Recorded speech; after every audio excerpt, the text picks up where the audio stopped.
미선 씨, 조용히 해야 해요. 벽 너머에서 남편이 자고 있잖아요. 알아요. 근데 너무 좋아서 미칠 것 같아요. 그날 밤 남편의 코골이 소리를 들으며 옆집 남자의 품에 안긴 후 저는 걷잡을 수 없는 관계에 빠져들었습니다. 지금부터 30년의 결혼 생활을 뒤로하고 찾은 두 번째 사랑 이야기를 들려드리려 합니다. 시작하기에 앞서 구독과 좋아요로 함께 해주시면 감사하겠습니다. 여러분의 응원이 누군가의 이야기를 세상에 알리는 시작이 됩니다. 안녕하세요. 저는 박미선, 올해로 56이 되었습니다. 30년째 살아온 아파트, 그 익숙한 공간에서 일어난 일을 이제야 고백하려 합니다. 남편은 매일 저녁 9시가 되면 거실 소파에 앉아 소주를 마셨습니다. 한 병을 비우고 나면 어김없이 TV 앞에서 골아떨어졌고 그 모습이 하루도 빠짐없이 반복되었습니다. 술버릇이 나쁜 것도 아니었고 그저 조용히 잠들 뿐이어서 저는 그러려니 하며 살았습니다. 그날도 여느 때처럼 남편이 욕실로 샤워하러 들어갔을 때였습니다. 거실 테이블 위에 놓인 휴대폰이 울렸고 무심코 화면을 보니 거래처 정대리라는 이름이 떴습니다. 오늘도 9시? 단 4글자였지만 그 짧은 문자가 제 가슴을 철렁 내려앉게 만들었습니다. 떨리는 손으로 문자함을 열어보니 석 달 전부터 주고받은 내용들이 줄줄이 나타났습니다. 그거 챙겨와. 그냥은 안 해. 장소는 어제 그곳. 조심해서 와. 암호 같은 문자들이었지만 그 의미를 모를 리 없었습니다. 욕실에서 들리는 물소리가 갑자기 무섭게 느껴졌고 저는 휴대폰을 원래 자리에 놓고 현관문을 열어 밖으로 나왔습니다. 계단실 창가에 서서 눈물을 삼켰습니다. 30년이라는 세월이 우리가 함께 쌓아온 모든 것이 한순간에 무너지는 기분이었습니다. 서글펐고 분했고 무엇보다 제 자신이 한없이 초라하게 느껴졌습니다. 그때였습니다. 복도를 걸어오던 남자가 저를 발견하고 발걸음을 멈췄습니다. 평소 쓰레기를 버리러 가거나 우편함에서 우편물을 꺼낼 때 가끔 마주쳐 목례만 나누던 옆집 남자였습니다. 강준혁 씨, 작년에 이사 온 것으로 기억했습니다. 저, 괜찮으세요? 조심스러운 목소리에 고개를 들어보니 강준혁 씨가 걱정스러운 표정으로 저를 바라보고 있었습니다. 창가의 희미한 불빛 아래 제 얼굴이 어떻게 보였을지 생각만 해도 부끄러웠습니다. 네, 괜찮아요. 급하게 눈물을 닦으며 대답했지만 목소리가 떨리는 걸 숨길 수는 없었습니다. 그는 잠시 망설이는 듯 하더니 한 발짝 더 가까이 다가왔습니다. 제가 오지랖일 수도 있는데 혹시 차라도 한잔 하시겠어요? 저도 혼자라서 가끔은 누군가와 이야기를 나누고 싶을 때가 있거든요. 평소 같았으면 정중히 거절했을 텐데 그날따라는 따뜻한 무언가가 간절했습니다. 아니, 어쩌면 누군가에게 이 답답한 마음을 털어놓고 싶었는지도 모르겠습니다. 그의 집은 우리 집과 똑같은 구조였지만 분위기는 사뭇 달랐습니다. 깔끔하게 정돈된 거실, 은은한 향이 나는 캔들, 그리고 벽면을 가득 채운 책들이 인상적이었습니다. 카모마일 차예요. 마음이 복잡할 때 도움이 되더라고요. 따뜻한 찻잔을 건네받으며 그의 손끝이 제 손에 살짝 닿았고 이상하게도 그 짧은 순간에 마음이 조금 놓였습니다. 30년 동안 남편과 함께 살았는데 배신을 당했어요. 어느새 저는 낯선 이웃에게 속내를 털어놓고 있었습니다. 그는 조용히 들어주었고 가끔씩 고개를 끄덕이며 공감의 표시를 보냈습니다. 미선 씨, 처음으로 제 이름을 불러주었을 때 가슴이 묘하게 두근거렸습니다. 얼마나 오랜만에 들어보는 제 이름이었을까요? 남편은 언제부터인가 여보나 애 엄마로만 불렀으니까요. 사실 얼마 전 동네 편의점에서 당신 남편을 봤어요. 젊은 여자와 함께 있더군요. 친밀해 보였어요. 그의 말에 얼굴이 하얗게 질렸습니다. 그러니까 동네 사람들도 이미 알고 있었다는 얘기였습니다. 수치심과 분노가 동시에 밀려왔습니다. 혼자 아파하지 마세요. 저도 비슷한 아픔이 있어서 그 외로움이 얼마나 깊은지 알아요. 작년에 이혼했거든요. 25년 만에요. 그의 눈빛에 진심이 담겨 있었습니다. 같은 상처를 가진 사람만이 보낼 수 있는 따뜻한 위로였습니다. 일주일이 지났습니다. 그동안 저는 매일 밤 9시 남편이 소파에서 잠든 모습을 보며 복잡한 감정에 시달렸습니다. 증오와 서글픔이 뒤엉켜 잠을 이룰 수 없었고 결국 다시 계단실로 나왔습니다. 강준혁 씨의 현관문 앞에서 한참을 망설였습니다. 초인종을 누르는 손가락이 떨렸지만 돌아갈 수는 없었습니다. 미선 씨, 들어오세요. 그는 마치 제가 올 줄 알았다는 듯 문을 열어주었습니다. 거실 테이블에는 와인 2잔이 놓여 있었고 은은한 재즈 음악이 흘러나오고 있었습니다. 남편이 자는 걸 보면 증오와 서글픔이 동시에 들어요. 30년을 함께 살았는데 이제는 낯선 사람처럼 느껴져요. 와인을 한 모금 마시며 털어놓았습니다. 그는 말없이 제 잔을 채워주었고 때로는 그저 들어주는 것만으로도 큰 위로가 된다는 걸 아는 사람이었습니다. 2번째 와인병을 열 무렵 저는 이미 많이 취해 있었습니다. 아니, 어쩌면 취하고 싶었는지도 모르겠습니다. 하루하루가 미칠 것 같아요. 눈물이 흘러내렸고 그가 손수건으로 조심스럽게 닦아주었습니다. 그의 손길이 제 뺨에 닿았을 때 전류가 흐르는 듯한 느낌이 들었습니다. 30년 동안 단 한 번도 여자로 대접받지 못했어요. 그저 밥하고 빨래하는 사람, 아이들 엄마. 그게 제 전부였어요. 술기운에 비틀거리는 저를 그가 부축해 일으켜 세웠습니다. 그 순간 우리의 눈이 마주쳤고 그 눈빛 속에서 같은 외로움을 발견했습니다. 입술이 맞닿았을 때 마치 오래전에 잃어버렸던 무언가를 되찾은 기분이었습니다. 20살 때 느꼈던 그 설렘이 이 나이에 다시 찾아올 줄은 꿈에도 몰랐습니다. 지금 9시 20분이에요. 남편은 이미 깊이 잠들었을 거예요. 제 목소리가 떨리고 있었습니다. 이 오래된 아파트는 방음이 제대로 되지 않아서 가끔은 옆집의 TV 소리나 발걸음 소리까지 들렸으니까요. 걱정하지 마세요. 오늘 밤만큼은 당신이 한 여자로서 얼마나 아름다운지 느끼게 해드릴게요. 그의 품에 안겼을 때 벽 너머로 희미하게 들려오는 남편의 코골이 소리가 오히려 제 가슴을 더욱 뜨겁게 달아오르게 했습니다. 죄책감과 해방감, 두려움과 설렘이 뒤섞인 그 밤은 제 인생에서 가장 위험하면서도 가장 살아있음을 느낀 순간이었습니다. 새벽 2시, 저는 준혁 씨의 현관문을 살며시 열고 복도로 나왔습니다. 불과 3미터, 바로 옆집인 우리 집까지의 거리가 이렇게 멀게 느껴질 줄은 몰랐습니다.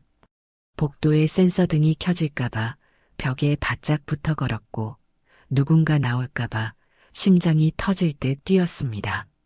현관문을 여는 순간 거실에서 들려오는 남편의 코골이 소리에 안도의 한숨이 나왔습니다. 화장실로 직행해 향수 냄새를 지우고 흐트러진 머리를 다시 묶었습니다. 거울 속 제 얼굴이 낯설게 느껴졌습니다.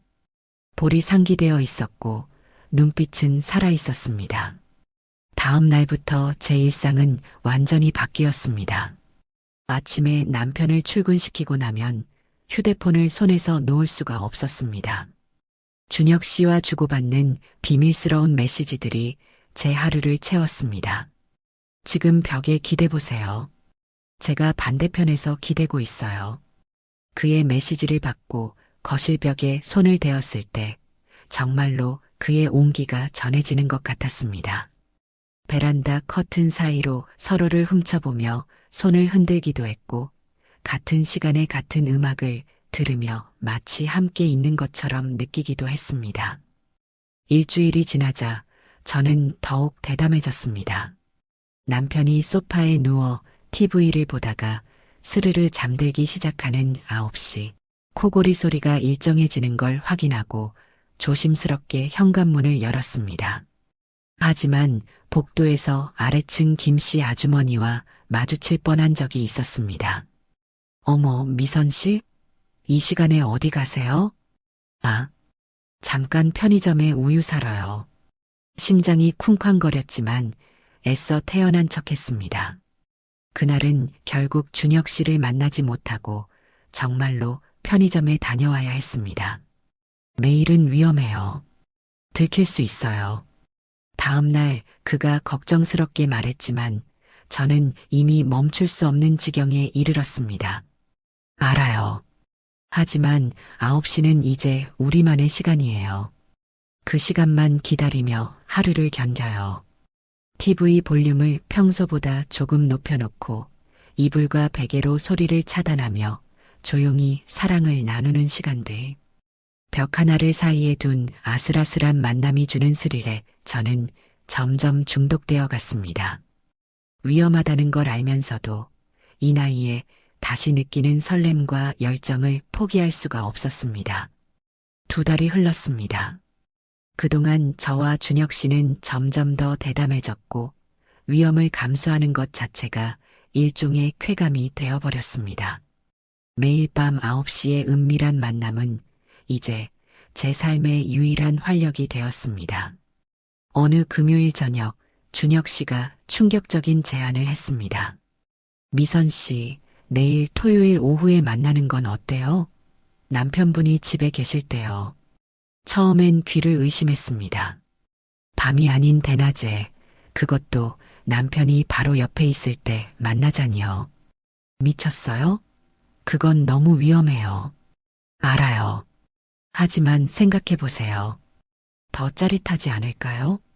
벽 너머에서 남편분이 TV를 보고 있는데 우리는 그의 눈빛에는 위험한 유혹이 담겨 있었고 저는 이미 그 유혹에 넘어가고 있었습니다.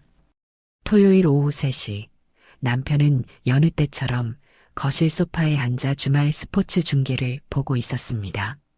맥주 캔을 따는 소리가 들렸고 간간히 탄성을 지르며 경기에 몰입해 있었습니다. 여보, 나 잠깐 편의점에서 우유 좀 사올게. 그래, 맥주도 좀 더 사와. 남편은 TV에서 눈을 떼지도 않고 대답했습니다. 저는 지갑만 들고 현관문을 나섰고 복도에서 한번 심호흡을 한 뒤 준혁 씨의 집으로 들어갔습니다. 거실로 들어서자마자 그가 저를 끌어안았고 벽 너머로 남편이 보는 TV 소리가 선명하게 들렸습니다. 축구 중계 해설자의 흥분된 목소리, 관중들의 함성, 그리고 간간히 들리는 남편의 탄성까지. 미친 짓인 줄 알아요. 하지만 멈출 수가 없어요. 10분이 영원처럼 느껴졌습니다. 심장이 터질 듯 뛰었고 온몸의 감각이 극도로 예민해져 있었습니다. 벽 하나를 사이에 둔 배덕의 스릴 2절을 완전히 사로잡았습니다. 집으로 돌아왔을 때 남편이 물었습니다. 맥주는? 아, 품절이래. 거짓말이 너무나 자연스럽게 흘러나왔습니다. 남편은 별다른 의심 없이 다시 TV로 시선을 돌렸고 저는 부엌으로 가서 물을 한 잔 가득 마셨습니다. 30년 동안 쌓인 분노와 서러움이 나를 이렇게 대담하게 만드는구나. 그날 밤 저는 처음으로 남편 옆에서 편안하게 잠들 수 있었습니다. 복수의 쾌감인지 아니면 다시 찾은 여자로서의 자존감 때문인지는 알 수 없었지만 오랜만에 마음이 가벼웠습니다. 석 달째 되던 어느 밤이었습니다. 준혁 씨의 품에 안겨있던 저는 갑자기 걷잡을 수 없는 울음이 터져 나왔습니다. 그동안 애써 외면했던 감정들이 한꺼번에 밀려왔습니다. 우리, 이러면 안 되는데. 흐느끼는 저를 그가 더욱 꼭 안아주었습니다. 하지만 그 따뜻함이 오히려 죄책감을 더 크게 만들었습니다. 오늘 아침에도 남편 와이셔츠를 다렸어요. 깃을 펴면서 생각했죠. 내가 지금 뭘 하고 있는 건가? 밥상을 차리면서도 된장찌개를 끓이면서도 이 손으로 다른 남자를 만지고 있다는 게 믿기지 않았어요. 준혁 씨가 제 머리를 쓰다듬으며 말했습니다. 알아요. 그 마음 다 이해해요. 하지만 미선 씨, 당신도 행복할 자격이 있어요. 30년이나 참고 살았잖아요. 30년 동안 받은 상처를 생각해 보세요. 저는 왼손 약지의 결혼 반지를 만지작거렸습니다. 25년 전 결혼식 날 떨리는 마음으로 끼웠던 이 반지가 이제는 족쇄처럼 느껴졌습니다. 근데 이게 맞는 걸까요? 제가 이런 감정을 느끼는 게 남편을 두고 다시 사랑에 빠지다니. 잠시 말을 멈추었다가 제 마음속 깊은 곳에 진실을 꺼냈습니다. 처음엔 복수하고 싶었어요. 남편이 저를 배신한 것처럼 저도 그에게 상처를 주고 싶었어요. 하지만 이제는 뭐요? 그가 제 얼굴을 들어 올려 눈을 마주쳤습니다. 그 눈빛에서 저와 같은 감정을 발견했습니다. 이제는 당신이 진짜 좋아요. 복수가 아니라 정말로 당신이 좋아서 미칠 것 같아요. 준혁 씨의 눈에도 눈물이 고였습니다. 저도요.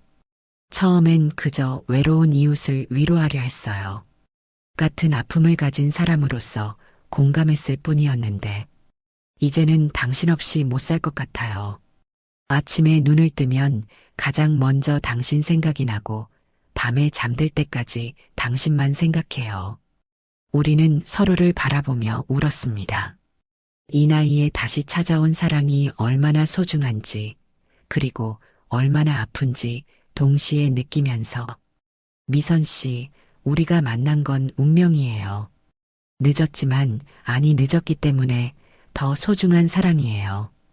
그날 밤 우리는 서로가 단순한 위로나 복수의 도구가 아닌 진짜 사랑임을 확인했습니다. 크리스마스가 일주일 앞으로 다가온 날이었습니다. 저는 오래된 앨범을 꺼내 가족 사진들을 정리하고 있었습니다. 아이들이 처음 걸음마를 떼던 날, 첫 입학식, 가족여행. 사진 속 남편과 저는 행복해 보였습니다. 그때는 정말 사랑했는데 언제부터 이렇게 됐을까? 딸의 돌사진을 보니 남편이 저를 바라보며 환하게 웃고 있었습니다. 그 눈빛에는 분명 사랑이 있었습니다. 언제부터 서로를 투명인간 취급하게 됐는지, 언제부터 각자의 길을 걷게 됐는지 알 수 없었습니다. 그날 저녁 준혁 씨의 집에서 그가 조심스럽게 말을 꺼냈습니다. 미선 씨, 우리 이제 각자의 길을 찾는 게 어떨까요? 순간 심장이 멎는 것 같았습니다. 그가 저를 버리려는 건가, 이 관계에 실증이 난 건가 하는 생각에 눈앞이 캄캄해졌습니다. 저를 버리시는 건가요? 이제 지겨우신 거예요? 목소리가 떨렸고 눈물이 핑 돌았습니다. 그가 급히 제 손을 잡았습니다. 아니에요. 절대 그런 게 아니에요. 오히려 그 반대예요. 당신과 떳떳하게 살고 싶어서 하는 말이에요. 그가 제 손을 꼭 쥐며 계속 말했습니다. 더 이상 이렇게 숨어서 만나고 싶지 않아요. 벽 너머 눈치를 보며 조용히 사랑을 나누는 것도, 복도에서 누군가와 마주칠까봐 전전긍긍하는 것도, 이제는 당당하게 손잡고 거리를 걷고 싶어요. 카페에서 마주 앉아 커피를 마시고 영화관에서 나란히 앉아 영화를 보고 싶어요. 준혁 씨의 눈에 눈물이 고였습니다. 이혼하고 3년 동안 혼자 살면서 다시는 사랑할 수 없을 거라 생각했어요. 이 나이에 무슨 사랑이냐고, 그냥 외롭게 늙어가는 거라고. 당신이 나타나기 전까진 상상도 못했어요. 쉰이 넘어서 이렇게 가슴 뛰는 사랑을 할 수 있을 거라곤. 저도 눈물이 났습니다. 그의 말이 제 마음을 그대로 대변하고 있었으니까요. 하지만 현실이 녹록지 않잖아요. 이혼이라는 게 말처럼 쉬운 일이 아니에요. 재산 문제도 있고 아이들도 있고 무엇보다 이 나이에 새 출발을 한다는 게 알아요. 쉽지 않겠죠. 하지만 미선 씨, 우리에게 남은 시간이 얼마나 될까요? 60대, 70대. 그 시간을 후회하며 살고 싶지 않아요. 그날 밤 우리는 오래도록 서로를 안고 있었습니다.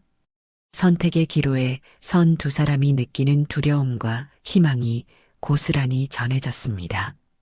새해 첫날 아침이었습니다. 남편과 나란히 앉아 TV를 보고 있었는데 마침 황혼 이혼에 관한 뉴스가 나오고 있었습니다. 60대 이혼율 급증, 제2의 인생을 선택하는 중년들이라는 자막이 눈에 들어왔습니다. 저는 깊게 숨을 들이쉬고 말했습니다. 우리도 이제 생각해 봐야 하는 거 아닐까? 서로 다른 사람이 있는 것도 알고 있잖아. 남편이 깜짝 놀라며 저를 돌아봤습니다. 무슨 소리야? 갑자기 왜 이래? 거짓말하지 마. 정대리와 만나는 거 다 알아. 석 달 전부터 매주 화요일마다 만났잖아.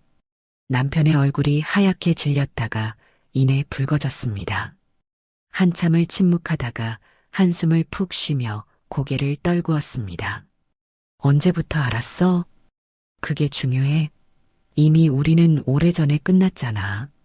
같은 집에 살면서도 남남처럼 지낸 게 얼마나 됐는데. 그날부터 이혼 준비가 시작되었습니다. 생각보다 복잡하고 힘든 과정이었습니다. 재산 분할 문제로 변호사를 만나야 했고 30년 동안 함께 모은 재산을 나누는 일은 예상보다 씁쓸했습니다. 큰아들은 격렬하게 반대했습니다. 엄마, 이 나이에 무슨 이혼이에요?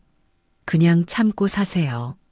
작은 딸은 눈물을 흘리며 부모님이 헤어지는 걸 받아들이지 못했습니다. 명절과 제사는 앞으로 어떻게 할지, 손주들에게는 뭐라고 설명할지도 막막했습니다. 하지만 저는 결심을 굽히지 않았습니다. 남은 인생을 저 자신을 위해 살고 싶었으니까요. 봄이 왔습니다. 저는 작은 원룸으로 이사했습니다. 30평대 아파트에서 10평 원룸으로 옮기는 게 쉽지 않았지만 처음으로 온전히 제 공간을 갖게 되었다는 사실에 가슴이 벅찼습니다. 경제적으로는 확실히 어려워졌습니다. 생활비를 아끼려고 마트 할인 시간을 기다리기도 했고 외식 대신 집에서 소박한 밥상을 차렸습니다. 하지만 이상하게도 마음은 가벼웠습니다. 준혁 씨와는 이제 떳떳하게 만났습니다. 동네 카페에서 커피를 마시고 손을 잡고 산책을 했습니다. 사람들이 수군거리는 게 들렸지만 신경 쓰지 않았습니다.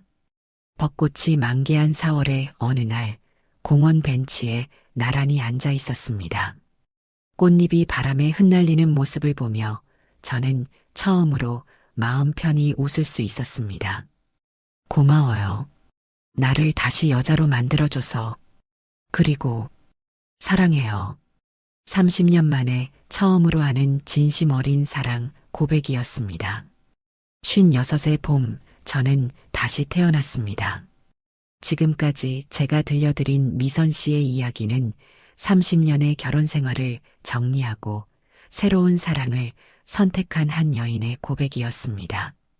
배신의 아픔에서 시작해 진정한 사랑을 찾아가는 과정이 쉽지 않았을 텐데 과연 여러분이라면 어떤 선택을 하셨을까요? 이런 이야기를 들으신 분들 중에는 공감하시는 분도 안타까워하시는 분도 계실 거예요. 댓글로 여러분의 생각과 응원의 메시지를 남겨주시면 사연자분께 큰 힘이 될 것 같습니다. 오늘도 저희 채널의 이야기를 끝까지 들어주셔서 진심으로 감사드리며 구독과 좋아요, 알림 설정까지 부탁드립니다. 다음 이야기로 또 찾아뵙겠습니다. 감사합니다.